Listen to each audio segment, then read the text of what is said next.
പെരിയാറിലേക്ക് വ്യവസായശാലകൾ മാലിന്യമൊഴുക്കിയതിൽ ജില്ലാ വ്യവസായ കേന്ദ്രത്തിനും വീഴ്ച. ജില്ലാ വ്യവസായ കേന്ദ്രത്തിന് മലിനീകരണ നിയന്ത്രണ ബോർഡ് നോട്ടീസ് നൽകും.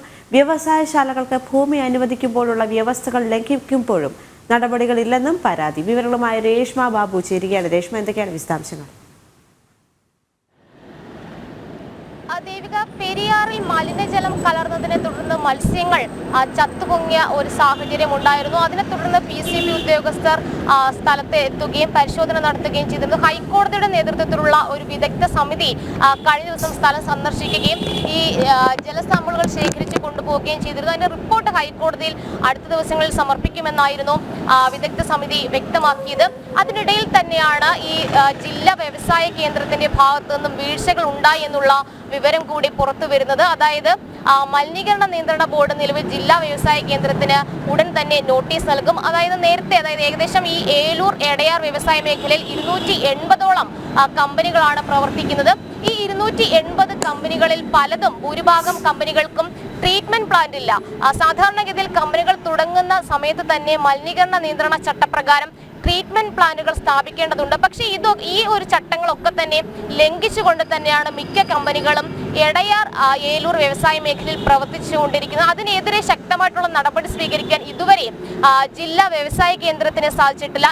മറ്റൊരു പ്രധാനപ്പെട്ട കാര്യം, ഈ ജില്ലാ വ്യവസായ കേന്ദ്രത്തിന് നിർമ്മാണ അറ്റകുറ്റപ്പണിയുടെ ചുമതലയുള്ള റോഡിനടിയിലൂടെയാണ് ഈ മിക്ക കമ്പനികളും അവരുടെ മഴവെള്ളം പോകുവാനുള്ള കാനകൾ നിർമ്മിച്ചിട്ടുള്ളത്. ഈ കാനകളിൽ തന്നെ ജില്ലാ വ്യവസായ കേന്ദ്രത്തിന്റെ അറിവോടുകൂടി പൈപ്പുകൾ സ്ഥാപിച്ചിട്ടുണ്ട്. ഈ പൈപ്പുകളിലൂടെയാണ് രാസമാലിന്യം കലർന്ന ജലം പെരിയാറിലേക്ക് ഒഴുക്കിവിടുന്നത്.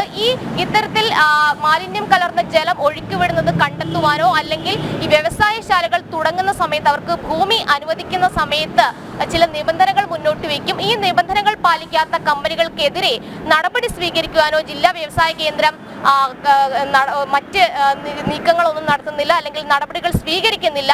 ഇക്കാര്യത്തിൽ ജില്ലാ വ്യവസായ കേന്ദ്രം കമ്പനികൾക്കൊപ്പം ചേർന്നുകൊണ്ട് ഒത്താശ ചെയ്യുന്നു എന്നുള്ള ഒരു ആക്ഷേപം കൂടി നിലനിൽക്കുന്നുണ്ട്. കഴിഞ്ഞ ബുധനാഴ്ച പുലർച്ചെ മുതൽ ഈ ശുദ്ധീകരിക്കാത്ത കരിയോയിൽ കലർന്ന ജലം ഈ പെരിയാറിലേക്ക് ഒഴുക്കിവിട്ടിരുന്നു. അത് പരിസ്ഥിതി പ്രവർത്തകർ ഇത് കണ്ടെത്തുകയും തുടർന്ന് PCB ഉദ്യോഗസ്ഥരെ അറിയിക്കുകയും ചെയ്തിരുന്നു. PCB ഉദ്യോഗസ്ഥർ വന്ന് അത് പരിശോധിച്ച് CG ലൂബ്രിക്കൻസ് എന്ന് പറയുന്ന ഒരു കമ്പനിക്കെതിരെ നോട്ടീസ് അയക്കുകയും ചെയ്തിരുന്നു. പക്ഷേ ഈ ഒരു പ്രാഥമിക തലത്തിലുള്ള നടപടികളല്ലാതെ ശാശ്വതമായിട്ടുള്ള പരിഹാരത്തിലേക്ക് PCB ഉദ്യോഗസ്ഥർ കടക്കുന്നില്ല. ജില്ലാ വ്യവസായ കേന്ദ്രവും അതോടൊപ്പം തന്നെ ജലസേചന വകുപ്പും ഈ PCB ഉദ്യോഗസ്ഥരും ഇക്കാര്യത്തിൽ വീഴ്ച വരുത്തുന്നു എന്നുള്ളതാണ് ആക്ഷേപം. എന്തായാലും വരും ദിവസങ്ങളിൽ ഹൈക്കോടതിയിൽ സമർപ്പിക്കുന്ന റിപ്പോർട്ടിന്റെ അടിസ്ഥാനത്തിൽ ഈ മത്സ്യങ്ങൾ ചത്തുപൊങ്ങിയ സംഭവത്തിൽ അടക്കം ഒരു നടപടി കോടതിയുടെ ഭാഗത്തു നിന്നും ഉണ്ടാകും. ഒപ്പം തന്നെ പെരിയാർ മലിനീകരണവുമായി ബന്ധപ്പെട്ടുള്ള വിഷയത്തിലും കോടതിയുടെ ഇടപെടൽ ഉണ്ടാകുമെന്നാണ് പ്രതീക്ഷിക്കുന്നത്.